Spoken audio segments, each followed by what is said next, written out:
All right, so today we're going deep on David Attenborough. Oh, cool. Yeah, Attenborough. Everyone knows him, right? The voice of nature documentaries. But I think for this deep dive, we're going way beyond the voice, going way beyond the familiar, and really looking at, like, how did this guy's journey from being a kid to, this global icon, how did that shape, like, how we understand the natural world? That's a really good point, and we're kind of coming at this from a really different perspective. Yeah.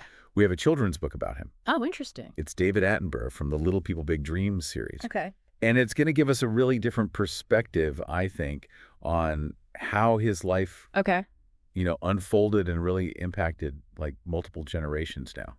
So the book starts out with, like, little David growing up in Leicester, England. But it wasn't, like, in some busy city center. Right. It was right on a university campus. Oh, wow. Because his dad was a professor there. And the book mentions he had access to the science library. Oh, that's amazing. Like, can you imagine that? Oh, wow, yeah. Like, just having that as, like, your backyard? It's a kid. Yeah, as a kid. I know. I would have spent all my time in there, probably. Exactly. And he didn't just read, like, passively. The book talks about him making, like, a mini animal museum. Oh, really? Yeah, like, he was collecting specimens and, like, categorizing them, and he was already a little scientist. it's like he was already on his way, right? Totally, yeah. And so the book goes on and it talks about him, like, getting his formal education in science and zoology. Yeah, makes sense. Which seems like a natural progression from, like, his little mini museum. Totally, but here's where things get a little unexpected. Instead of going,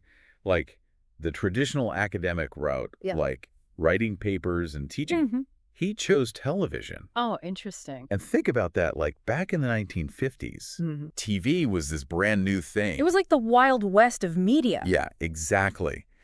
And he saw its potential to bring the natural world to, like, a huge global audience. And he wasn't just, like, presenting facts, right? It was storytelling. Instead of, like, dry scientific papers, he was bringing these untold stories of animals in their habitats right into people's living rooms. That's such a good point, and that's really key to understanding his impact, Yeah. He wasn't just informing, he was inspiring. Yeah. And he was taking really complex science and making it engaging and accessible and, like, personal. Right, and so this shift from scientist to storyteller, that's a really huge part. It is. Of why he resonated with so many people, right? Absolutely. It wasn't just entertainment either. Right. It evolved into something much, much deeper, which was advocacy. Totally. He started using his platform to really champion conservation and bring the fragility of our planet to the forefront. Right, like, think about some of his early documentaries. Yeah. They were showcasing these exotic animals, sure, but they're also subtly raising questions about our impact on the environment, like, even back then. Yeah. And that's where this children's book, this Little People, Big Dreams book, I think it really connects, to this bigger picture. Like, it's all about these people who did amazing things, and it all started with their childhood dreams. And that's so smart, right? Because it kind of subtly reinforces, like, what Attenborough himself is always saying. This idea that anyone can achieve big things if they follow their passions. Yeah. It's like even Attenborough, this super influential guy, he started with this, like, basic fascination for nature. And it goes beyond just him, too, right? Oh, yeah, for sure. Like, they mentioned Jane Goodall and Greta Thunberg. Right.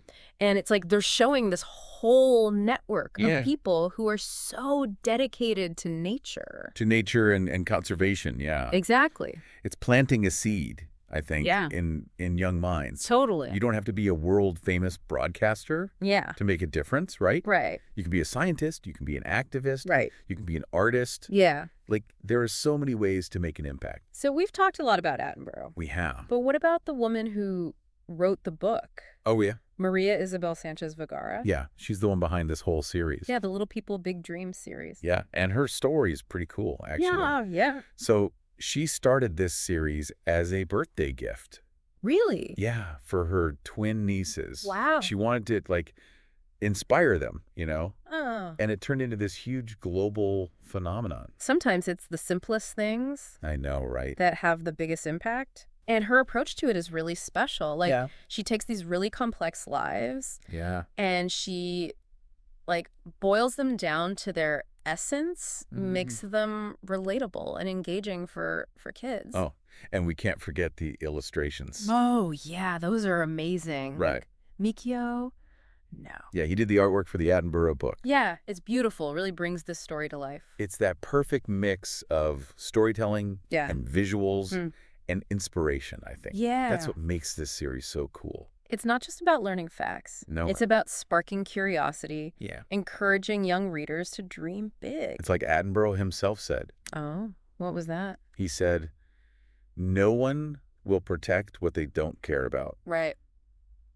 And no one will care about what they have never experienced. And I think these books are like a way for kids to experience that wonder of the natural world and hopefully become passionate about protecting it. Okay, so we've really gone deep on Attenborough, his amazing life. Yeah, from childhood to global icon. Right, and it all started with a little children's book. Who knew? And that's the thing that kind of sticks with me. Like, why does any of this matter?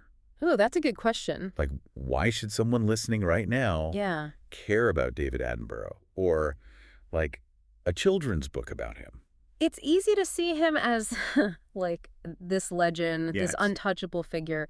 But I think what this deep dive does is it reveals that human side. Right, that he started with just a love for nature. Yeah, just like a lot of us. Exactly, and that's, like, really empowering. Yeah, totally. Attenborough's story shows us that passion and dedication and being willing to, like, embrace new ways of communicating. Yeah, like using television to tell these stories. Yeah, that can really make a difference. A huge difference. Yeah, like a global impact. We've all been captivated by his documentaries. Oh, for sure. His voice takes us to these incredible places.